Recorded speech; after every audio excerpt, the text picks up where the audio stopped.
Thyroid surgeries ஏன் ரொம்ப முக்கியம் அப்படின்னா, ஆரம்பத்தில தைராய்டு சர்ஜரி பண்றப்போ, நல்லபடியா டியூமர மட்டும் எடுத்தா போதும்னு ஒரு ஸ்டேஜ் இருந்துச்சு.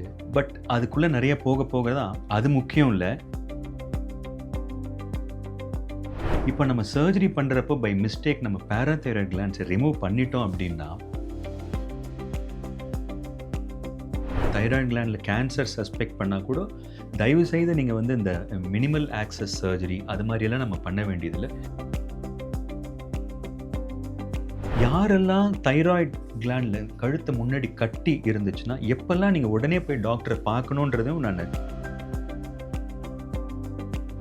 15 வயசு கீழ, 65 வயசுக்கு மேல இவங்களுக்கு கழுத்துல கட்டி தைராய்டு கிளாண்ட்ல ஒரு டியூமர் இருக்குன்னா, இம்மீடியட்டா ஆண்களுக்கு தைராய்டு கிளாண்ட்ல கட்டி இருந்தாலே, அத நீங்க உடனடியா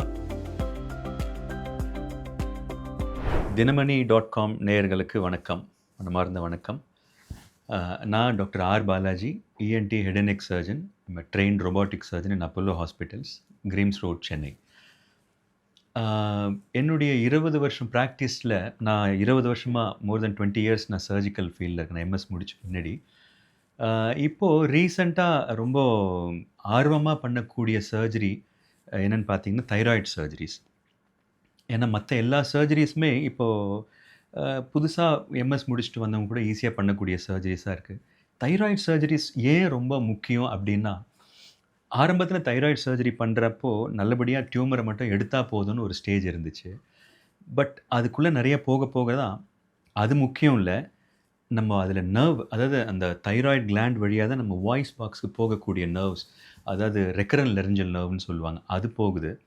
அது இன்ஜுரி ஆச்சுன்னா வாய்ஸ் கம்ப்ளீட்டாக போயிடும். இன்னொரு ஒரு படி மேலே போனால், மேலே சுப்பீரியர் லெரிஞ்சல் நர்வ்னு ஒன்று மேலேருந்து ஒரு சின்ன நர்வ் வரும். அதை நாங்கள் உண்மையை சொல்ல, நாங்கள் கூட ஆரம்ப காலங்களில் சர்ஜரி ஆரம்பித்த காலத்தில் அதுக்கு அவ்வளோ இம்பார்ட்டன்ஸ் கொடுத்ததில்ல. ஆனால் அது பிற்காலத்தில் தான் அது எவ்வளோ முக்கியமான ஒரு நர்வ்னு தெரியும். என்னென்னா, ஒரு வாய்ஸுடைய டிம்பர்னு சொல்கிறது, அந்த கணீர்னு இருக்கிற தன்மை, அந்த அது இந்த மியூசிஷியன்ஸ்க்கு கரெக்டாக புரியும். அந்த கணீர்னு இருக்குது அப்படின்றது அந்த டிம்பர்னு சொல்கிறோம். அந்த டிம்பருக்கு முக்கியமானது அந்த சுப்பீரியர் லெரிஞ்சல் நர்வ். இது நரம்பு சம்பந்தமாக 2 முக்கியமான வைட்டல் ஸ்ட்ரக்சர்ஸ் இருக்குது. இது இல்லாமல் பாராதைராய்டு கிளாண்ட்ஸ்னு இருக்கும். தைராய்டுடைய 4 ஓரங்களையும் மேலே 2 கீழே 2 பாராதைராய்டு கிளாண்ட்ஸ் இருக்கும். அதுதான் நம்ம உடம்புல இந்த கால்சியம் ரெகுலேஷனுக்கு ரொம்ப முக்கியமான கிளாண்டு. இப்போ நம்ம சர்ஜரி பண்ணுறப்போ பை மிஸ்டேக் நம்ம பாராதைராய்டு கிளாண்ட்ஸை ரிமூவ் பண்ணிட்டோம் அப்படின்னா, அவங்க வாழ்க்கை ஃபுல்லாக கால்சியம் மாத்திரை சாப்பிட வேண்டியிருக்கும். கால்சியம் மாத்திரைனா ஒரு நாளைக்கு 3 வேளை லைஃப் ஃபுல்லாக போட்டால், நீங்கள் ஏறக்குறைய அவங்க ஒரு 20 வருஷம் சாப்பிட்டாங்கன்னா, ஒரு லாரியில் ஒரு லோடு ஏற்றுற அளவுக்கு கால்சியம் சாப்பிட வேண்டியிருக்கும். ஸோ இதுதான் நாங்கள் சர்ஜரி பண்ண ஆரம்பித்து கொஞ்சம் கொஞ்சமாக எவால்வ் ஆன பின்னாடி என்னென்னா, கம்ப்ளீட்டாக டியூமரை வந்து ரொம்ப பிளட் லாஸ், மினிமல் பிளட் லாஸில் எடுக்கிறது ஓவர் பீரியட் ஆஃப் டைம் நாங்கள் கற்றுக்கிட்டு அதை நாங்கள் இம்ப்ளிமெண்ட் பண்ணுறோம். நர்வுக்கு எந்த வித பாதிப்பும் வராத மாதிரி இப்போ சர்ஜரிஸ் நாங்கள் ஆரம்பிச்சிருக்கோம். நான் மீன் பண்ணுறது ரெக்கரண்ட் லெரிஞ்சல் நர்வ்ன்றது மெயின் நர்வும், அந்த சுப்பீரியர் லெரிஞ்சல் நர்வ் அதுதான் அந்த குரலுக்கு அந்த டிம்பர் கொடுக்குறது அது. ப்ளஸ் அந்த பாராதைராய்டு கிளாண்ட்ஸ் எல்லாத்தையுமே நாங்கள் ப்ரிசர்வ் பண்ணுறதுனால பேஷண்ட்ஸ்க்கு சர்ஜரிக்கு அப்புறமா அந்த கால்சியம் மாத்திரை எதுவும் தேவைப்படுறதில்ல. ஸோ இது வந்து தைராய்டு கிளாண்ட் சர்ஜரியில் நாங்கள் இப்போது அச்சீவ் பண்ணியிருக்கக்கூடிய விஷயம். இப்போ லேட்டஸ்ட்டு டெக்னாலஜியில் நிறைய பேர் வந்து ஸ்கார் வேண்டாம் அப்படின்னு சொல்லிட்டு மற்ற டெக்னிக்கில் எண்டோஸ்கோப்பிக்கா இல்லை ரொபாட்டிக் சர்ஜரிஸ் கேட்குறாங்க. அதில் அகெயின் என்னென்னா, நான் நேயர்களுக்கு சொல்ல விரும்புகிறது என்னென்னா, நீங்கள் கேட்குறது நியாயமானது தான். ஆனால் நம்ம வந்து எப்பயுமே என்ன பார்க்கணுன்னா, ட்ரீட்மெண்ட்டில் க்யூர் முக்கியமா இல்லை வெளியில் வரக்கூடிய அந்த ஒரு தழும்பு முக்கியமான்றது ரொம்ப முக்கியம். ஏன்னா சில பேர் ரொம்ப பிடிவாதமாக எனக்கு ஸ்கார் வேண்டான்னு சொல்லிட்டு கேட்குறப்போ, நம்ம அவங்களுக்காக சப்போஸ் ஒரு சில இடங்களில் அவங்களுக்காக நம்ம வேறு மெத்தடில் எண்டோஸ்கோப்பிக்காக பண்ணும்பொழுது அன்வான்ட் காம்ப்ளிகேஷன்ஸ் நடக்கும். ஏன்னா ஓப்பன் ஸ்பேஸில் நம்ம அந்த சர்ஜரி பண்ணுறப்ப நர்வுடைய விசிபிலிட்டிக்கும், நீங்கள் நேரோ ஸ்பேஸில் பண்ணும்பொழுது கிடைக்கிற விசிபிலிட்டிக்கும், so you are compromising on the quality of the surgery for the sake of small scar, அவ்வளோதான். ஸோ அதே மாதிரி கேன்சர் சஸ்பெக்ட் பண்ணால், தைராய்டு கிளாண்டில் கேன்சர் சஸ்பெக்ட் பண்ணால் கூட தயவு செய்து நீங்கள் வந்து இந்த மினிமல் ஆக்சஸ் சர்ஜரி அது மாதிரியெல்லாம் நம்ம பண்ண வேண்டியதில்லை. நமக்கு வேண்டியது கம்ப்ளீட் க்யூர். அஃப்கோர்ஸ் சின்ன சின்ன டியூமர்ஸ் இருக்குது.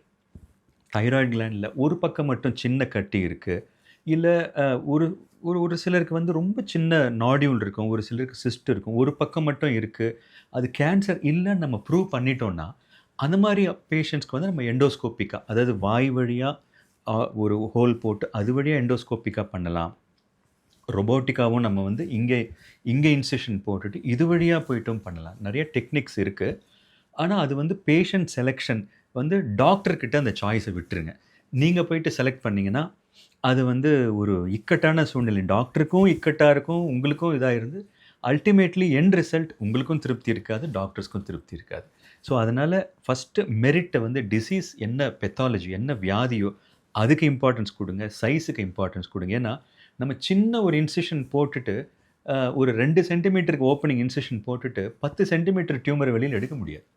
ஸோ, இதெல்லாம் நாங்க ஃபேஸ் பண்ற சேலஞ்சஸ நான் சொல்ல வரேன். ஏன்னா, இன்னைக்கு இருக்க வேர்ல்டுல எல்லாருமே Googleல நெறைய படிச்சுட்டு, எப்பயுமே சொல்லுவாங்க, "partial knowledge is always dangerous. Sometimes ignorance is a bliss." தெரியாம சில விஷயங்கள் தெரியாம இருக்கிறது நல்லது. தெரிஞ்சா கம்ப்ளீட்டா தெரியணும். 2ம் கெட்டானா இருக்கிறது எப்பயுமே ஆபத்த தான் விளைவிக்கும். அதனால Googleல பாருங்க. ஒரு சில விஷயங்கள பாருங்க. தேவையில்லாத விஷயங்கள் எல்லாம் பார்த்து கன்ஃப்யூஸ் ஆயிட்டு, டாக்டர்ஸ போயிட்டு கன்ஃப்யூஸ் பண்ணி, அவங்களையும் ஒரு இக்கட்டான ஒரு டைட் கார்னருக்கு ஷிஃப்ட் பண்ணி புஷ் பண்ணாதீங்க அப்படின்றது என்னுடைய ஒரு மிக அன்பான ஒரு வேண்டுகோள். ஆம், எனக்கு தைராய்டு கிளாண்ட் மேல ஏன் அந்த சர்ஜரியில ரொம்ப இன்ட்ரெஸ்ட்னா, நான் அந்த சர்ஜரிலாம் ஸ்டார்ட் பண்ணப்போ ஒரு சில பேஷண்ட்ஸ் எங்கேயோ ஒரு சில இடங்கள்ல ஆப்ரேஷன் பண்ணிட்டு, நல்ல இனிமையான குரலோடு இருந்தவங்கலாம் அந்த குரல இழந்துட்டு அவங்க வந்து அவங்களுடைய வாழ்க்கையே முடிந்ததா அப்படின்னு நினச்சு பேசுகிறப்போ எனக்குள்ள அது ஒரு பெரிய தாக்கத்தை உண்டு பண்ணுச்சு. ஏன்னா ஒரு மனிதனுக்கு குரல் அப்படின்றது ரொம்ப ரொம்ப முக்கியம். ஒரு ஒரு ஒரு சிலர் நீங்கள் பார்த்தீங்கன்னா ஃபேஸை பார்த்தா கூட செகண்ட் டைம் நம்ம பார்க்குறப்ப மறந்து போயிடலாம். ஆனால் ஒரு சிலர் குரல் நீங்கள் ஒரு முறை கேட்டுட்டீங்கன்னா அவங்க 10 நாள் கழிச்சு ஃபோன்ல பேசினா கூட உங்களுக்கு அந்த குரல வச்சே நீங்க, "ஓ! நீங்கல்ல" அப்படின்ட்டு ஐடென்டிஃபை பண்ண முடியும். ஸோ ஒரு மனிதனுடைய அட்ரஸ் அப்படின்றதே ஒரு குரல். கோடிக்கணக்கான பேர் இருந்தாலும், இன்னைக்கும் நம்ம ஒரு சில குரல், ஒரே ஒரு வேர்டு, "நான் ஒரு தடவ சொன்னா" அப்படின்ட்டு சொன்னாலே போதும் அது யார் வாய்ஸ்ன்னு தெரியும். அமிதாப் போல் ரஹா ஹூம்" அப்படின்னாலே அது யார் அமிதாப்ன்னு சொல்ல வேணாம். ஸோ வாய்ஸுக்குன்னு ஒரு பவர் இருக்கு. ஸோ அந்த எந்த காரணத்த கொண்டும் யாரும் கடவுள் குடுத்த அந்த வாய்ஸ வந்து இழக்கக்கூடாது அப்படின்றதால we started specialising more into this thyroid surgeries. அதில் மாஸ்டர் பண்ணி we have started doing lot of innovations. So இது எனக்கு ரொம்ப மனதுக்கு ரொம்ப பிடித்த ஒரு சர்ஜரி.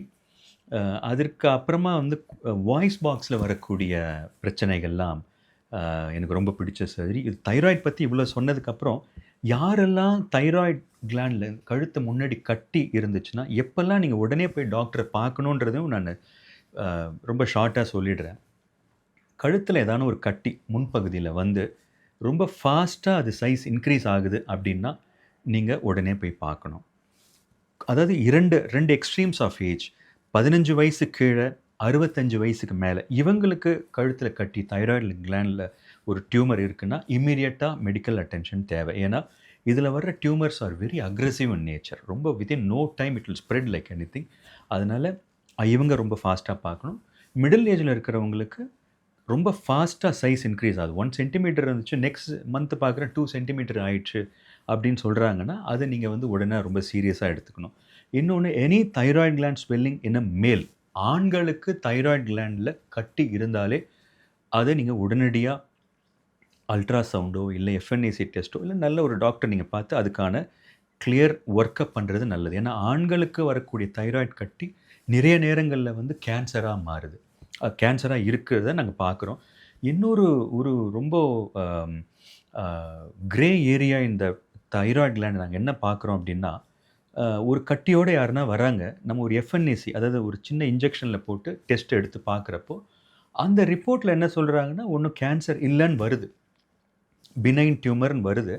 ஆனா, நம்ம வேற அது கம்ப்ரஷன் அது போயிட்டு தொண்டையில அழுத்துது, மூச்சு விட கஷ்டமா இருக்கு, சாப்பிட கஷ்டமா இருக்குன்னு சொல்லி, அத ஆப்பரேட் பண்ணி ஃபைனல் பயாப்சிக்கு அனுப்பினப்ப பார்த்தோம்னா, அது கேன்சர்ன்னு வருது. ஸோ, அந்த தைராய்ட பொறுத்தவரைக்கும், அந்த எஃப்என்ஏசி டெஸ்ட்டோ இல்ல வெறும் அல்ட்ராசவுண்ட் மட்டுமே வச்சு 100% கேன்சர் இல்லன்னு சொல்றது கஷ்டம். அதுவும் நேயர்கள் புரிஞ்சுக்கணும். ஏன்னா, உங்களுக்கு டவுட்ஃபுல்லா இருந்தா better to get it removed. So, that will be the அதே மாரி இன்னொன்னு ஹேவிங் செட் தட் இன்னொரு அதில ஒரு நல்ல விஷயமும் என்னன்னா among all the cancers in the body thyroid cancers மட்டும்தான் ஈஸியாக குணப்படுத்தக்கூடிய ஒரு விஷயம். ஏறக்குறைய 100% close to 100% cure rate is available only for thyroid cancers. மற்ற கேன்சர்ஸ்க்கெலாம் அவ்வளவு கம்ப்ளீட்டாக க்யூர், அதாவது கேன்சரை மற்றதெல்லாம் கண்ட்ரோல் பண்ணுறதுன்னு சொல்கிறோம். இதை வந்து கம்ப்ளீட்டாக க்யூர் பண்ண முடியும். ஸோ அதனால் we should not miss that chance if at all any one has got a tumor in the thyroid gland. Earlier intervention and the right treatment at the right time with the right person is the magic mantra of this problem.